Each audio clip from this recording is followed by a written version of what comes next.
Ladies and gentlemen, welcome to your daily dose of zombies news from the game and the community here on COD Zombies HQ. If you do enjoy today's video, be sure to smash that like button down below and subscribe if you're not already for more daily news updates. You guys did it once again, smashing the like goal on yesterday's video with 755 likes. Let's see if we can top it. I'm not sure if we can, but let's see if we can top it with 775 likes on this video. I've got an awesome show for you guys today, so let's kick things off with our first story. It comes from a Reddit post on the COD Zombies subreddit from a Reddit user named Spence Cool, where the name of the post is DLC 4 Memory Dump Leak. So these guys were able to export some code within Black Ops 3 into a readable format with the newest DLC, DLC 3, and within that code, we found some very interesting hints about DLC 4. Kicking things off, guys, we found information that point to Margwa'S, the boss from Shadows of Evil, being in DLC 4. As you can see on screen now, we got a whole bunch of detail extracted from the code saying how the Margwa movement system should work, where it says Margwa jump across, Margwa jump down, and things like that. The most interesting part of that is that before every line of code, it says DLC 4, so it'll be like DLC 4 Margwa jump down. So obviously this bit of code has already been put into the game to get it ready for DLC 4, and more specifically the scripting of the Margwa movement system. And this is very interesting because it pretty much confirms that Margwa'S will be back in DLC 4, and if Margwa'S are returning, perhaps the other bosses will return as well. The second bit of interesting code that we gotten is referring to gate worms, so obviously those gate worms that we've been getting after completing the Easter eggs will be coming into play in DLC 4. And the third bit, and I think this is the most interesting of all the leaks we got today, check out this line of code for DLC 4.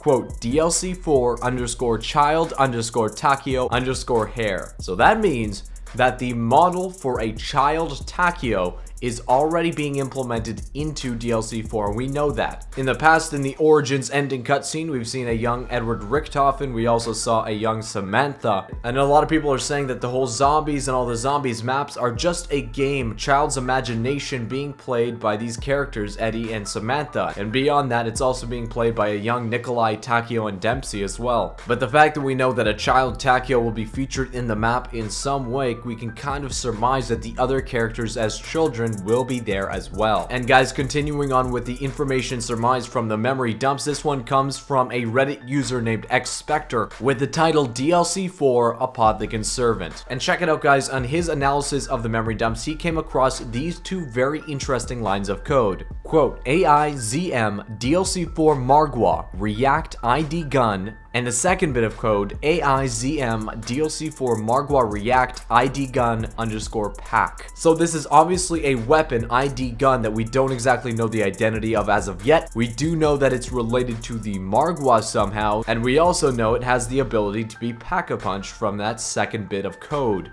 A lot of people are theorizing that this ID gun that it's referring to is in fact the Apothicon Servant, and that in DLC 4 we will be able to upgrade the Apothicon Servant in that map. It's a very interesting idea, something that the community has been wanting so much for a very long time. We know that the Apothicon Servant perhaps will be returning in somehow, or that it'll be upgradable. Jason Blundell has said in the past that the Apothicon Servant is unable to be upgraded on Shadows of Evil, kind of implying that it will be able to be upgraded in some kind of future map, so that might be pointing to this DLC 4 map. A whole bunch of awesome information coming from these memory leaks, and I can't wait to see what else people find within them. Now moving right on ahead to our second story of the day. It comes from a Reddit user named Hilme34 on the COD Zombies subreddit, where he made a post entitled What the KN44s Really Mean. Now this is a very interesting theory that has been going around the community recently. Yesterday, Mr. Dalek JD, a big zombies YouTuber, made a video on the subject as well. But in this Reddit post, the author lays out a few different areas the KN44 has been appearing. We got it in Der Reisendrock as Dempsey's capsule crashes down, it flies out from it. We got Der Reisendrock as we're creating the bow. We got Der Reisendrock if the spawn door's locked and you're creating the wolf bow and the wolf can't get through it. It kind of appears glitched with the KN44 beside it. In Zetsubo no Shima, the weapon actually appears on the ground beside Takeo 1.0's dead body. When viewing the Gorod Krovi Easter egg ending cutscene in theater, at various points in the cutscene, both Nikolais are holding the KN-44 for some odd reason. And also, and probably most importantly, is this image of the KN-44 in a hypercube found from piecing different scraps of paper together in the Giant. And in this image on the bottom right hand side, you can see that it's signed by Dr. Monty. Now the KN-44 seems like it's everywhere. In every kind of main story arc we've had,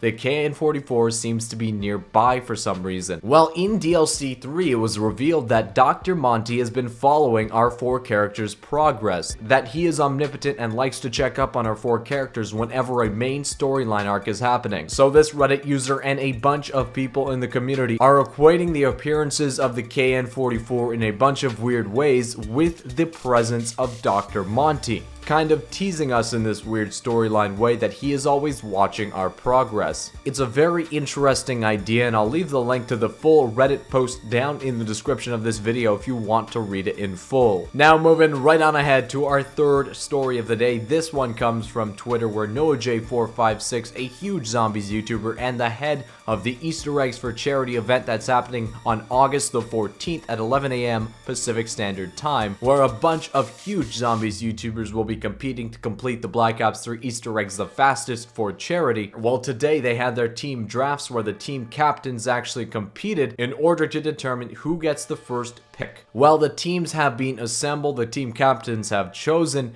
and on the first team, led by Mr. T-Lexify, called Team Full Weeb, we have T-Lexify, Rad Austin, Conway, and Fantastical Gamer. And on Team Buried 2, led by Team Captain Mr. Dalek JD, we have Codename Pizza, Liam for the Win, and Lonely Mailbox. And on the Team Plays, led by the Smith Plays, we have MC Sportshawk, Chucky Gaming, and Johnny J25. And on Team Ozos, led by Team Captain Mr. Raffle Waffles, we have Frenzy, Laggin24X, and Glitching Queen. The teams have been set, guys. The competition is ready to get started on August the 14th, and of course this is a huge event for charity, so people will be donating throughout the event, and it'll be streamed live by all of these YouTubers and hosted by NoahJ456 on his own stream. It's looking to be a fantastic event, and I can't wait till it gets started this Sunday. Well guys, that wraps up the news today. Thank you so much for watching. If you did enjoy it, be sure to smash that like button down below and subscribe if you're not already for more daily news updates. I left links to my Twitter, website, and Twitch page down in the description if you're interested in those as well. But I want to thank you again for watching, and I'll see you with another news update